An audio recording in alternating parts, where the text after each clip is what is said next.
अस्सलामुअलैकुम। तो आज की इस वीडियो के अंदर हम क्लास 11 केमिस्ट्री के चैप्टर नंबर 2 एटॉमिक स्ट्रक्चर के न्यूमेरिकल को सॉल्व करेंगे और इंशाल्लाह इस वीडियो को देखने के बाद आपको न्यूमेरिकल बहुत अच्छे तरीके से जहन नशीन हो जाएंगे। तो फिर चले बगैर वक्त को जाया किए हम वीडियो को शुरू करते हैं।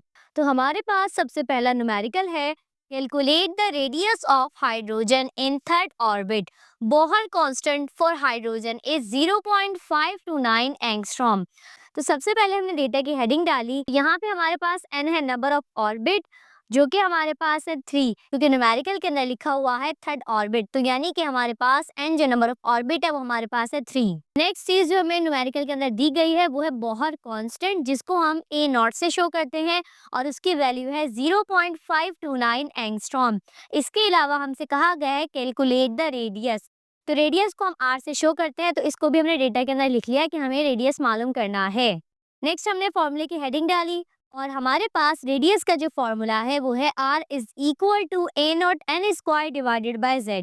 नेक्स्ट हमने कैलकुलेशन की हेडिंग डाली और अब हमने अपने फॉर्मूले को दोबारा से उतारा।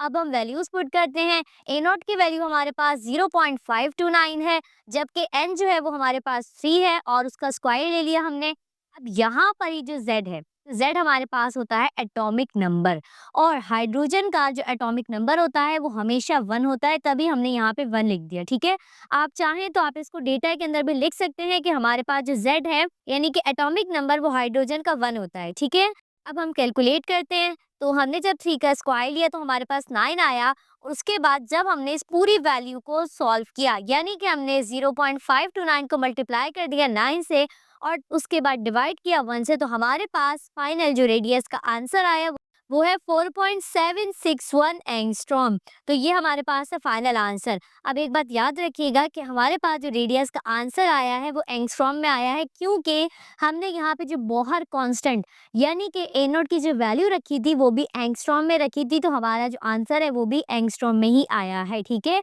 तो ये था आप लोगों के पास पहला न्यूमेरिकल। हमारा सेकंड न्यूमेरिकल है, a photon of wave number 23 exponent 5 meter inverse is emitted when electron undergoes a transition from a higher energy orbit to n is equal to 2। हमसे कहा जा रहा है कि हमारे पास एक फोटोन है जिसकी जो वेवलेंथ है वो 23 एक्सपोनेंट 5 मीटर इनवर्स है। वो जब इमिट होता है तो हमारे पास जो इलेक्ट्रॉन है वो ट्रांजिशन स्टेट में आता है और वो हायर एनर्जी ऑर्बिट से लोअर एनर्जी ऑर्बिट की तरफ आता है। और एक बात याद रखिएगा कि हमारे पास जो लोअर एनर्जी ऑर्बिट होता है वो 1 होता है यानी कि n1, और जो हमारे पास हायर एनर्जी ऑर्बिट होता है उसको हम n2 कहते हैं। ठीक है, तो यहाँ पर जो हमें n इज इक्वल टू 2 दिया हुआ है ये हमारे पास लोअर ऑर्बिट है, क्योंकि इलेक्ट्रॉन हाई एनर्जी ऑर्बिट से लो की तरफ आ रहा है, तो जो हाई वाला है वो n2 है और लो वाला हमारे पास n1 है, यानी कि हमें n1 दिया गया है। नेक्स्ट हमसे कहा जा रहा है, determine the orbit from which electron fell and also the spectral line appears in this transition of electron। अब हमें यहाँ पे मालूम करना है कि इलेक्ट्रॉन जो है वो किस ऑर्बिट से फॉल कर रहा है, यानी कि उसने किस हायर एनर्जी ऑर्बिट से लो एनर्जी ऑर्बिट की तरफ जंप की है, तो हमें हाई वाला बताना है यानी कि हमें n2 मालूम करना है। इसके अलावा हमें मालूम करना है कि स्पेक्ट्रल लाइंस कौन सी अपेयर हो रही हैं इस ट्रांजिशन के अंदर, और लास्ट में हमें वैल्यू दी गई है, the value of Rydberg constant is 1.09678 exponent 7 metre inverse.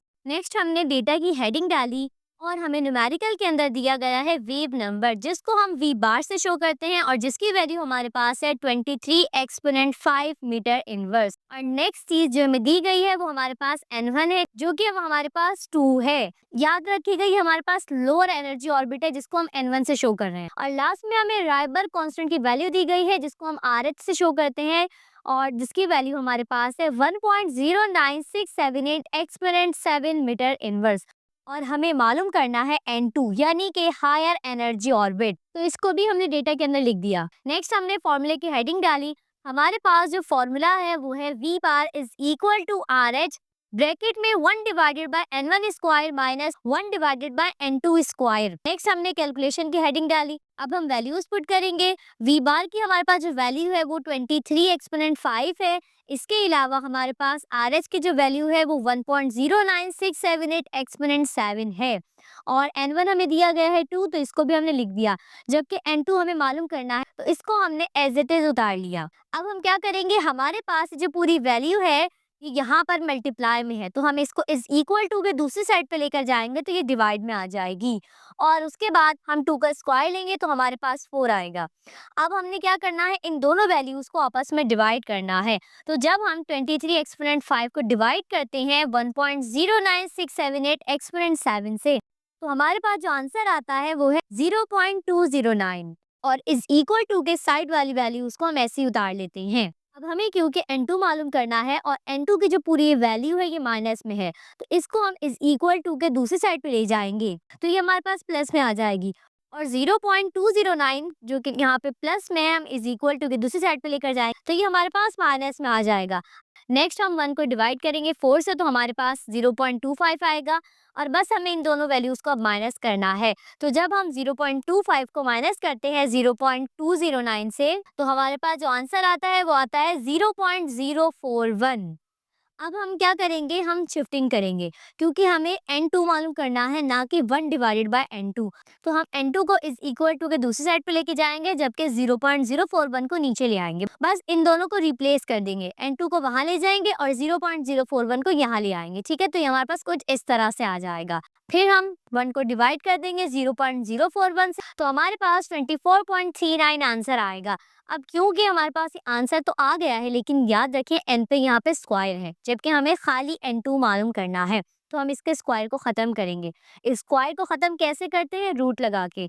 तो हमने लिखा taking root on both sides. अब हम दोनों साइड्स पे रूट लेंगे। तो जब हम दोनों साइड पे रूट लेंगे तो अब यहाँ पर हमारे पास N2 के ऊपर जो स्क्वायर है वो इस रूट के साथ कट जाएगा। ठीक है, तो हमारे पास यहाँ पे सिर्फ N2 बचेगा। जब हम कैलकुलेटर में 24.39 का अंडर रूट लेंगे तो हमारे पास जो आंसर आएगा वो आएगा 4.93। ठीक है, तो ये हमारे पास है N2 का आंसर। अब अगर हम इसको राउंड ऑफ करेंगे तो ये हमारे पास तकरीबन 5 हो जाएगा। ठीक है, अब हम कह सकते हैं कि हमारे पास जो N2 है उसका आंसर 5 है। यानी कि अब समझने वाली बात ये है कि हमारे पास जो इलेक्ट्रॉन था वो 5th ऑर्बिट में था, यानी कि हायर एनर्जी ऑर्बिट में, और उसने जंप करी N1 यानी कि सेकंड ऑर्बिट पर। ठीक है, तो हायर एनर्जी ऑर्बिट हमारे पास 5th ऑर्बिट था और इसने जंप करी लोअर एनर्जी ऑर्बिट की तरफ। ठीक है, तो ये हमारे पास है आंसर।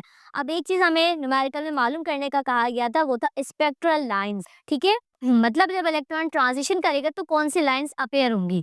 तो याद रखिएगा कि जब भी हमने स्पेक्ट्रल लाइंस मालूम करनी होती है तो हम हमेशा देखेंगे लोअर एनर्जी ऑर्बिट, यानी कि जिस ऑर्बिट पर इलेक्ट्रॉन फॉल करेगा। तो यहाँ पर इलेक्ट्रॉन जो फॉल कर रहा है वो N1 यानी कि सेकेंड ऑर्बिट के ऊपर फॉल कर रहा है। तो जब इलेक्ट्रॉन किसी हाई एनर्जी ऑर्बिट से सेकेंड एनर्जी ऑर्बिट यानी कि N2 पर आता है तो जो लाइंस निकलती हैं उन्हें हम बाल्मर सीरीज कहते हैं। बस ये याद रखें कि बाल्मर सीरीज तब बनती है जब इलेक्ट्रॉन किसी भी हाई एनर्जी ऑर्बिट से N2 यानी कि सेकेंड ऑर्बिट पर आता है। तो हमने स्पेक्ट्रल लाइंस भी मालूम कर ली। ठीक है, तो उम्मीद करती हूँ कि आप लोगों को दोनों न्यूमेरिकल बहुत अच्छे तरीके से समझ में आए होंगे।